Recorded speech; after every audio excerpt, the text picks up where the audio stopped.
แก่โบกอยู่เลยสบายดีบรรยากาศตอนเช้า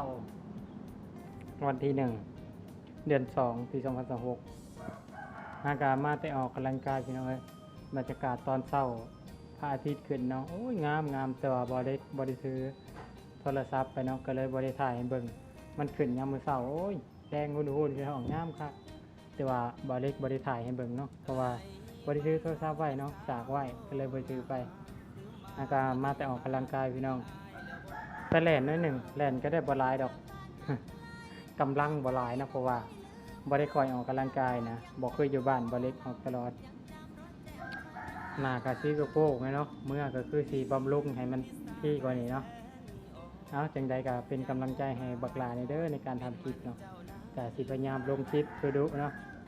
เอาจังใดก็ขอให้แม่ๆสุขภาพร่างกายแข็งแรงสุขทุกคนที่เข้ามาติดตามบ่เล็กเด้อเอาบ๊ายบายพี่น้อง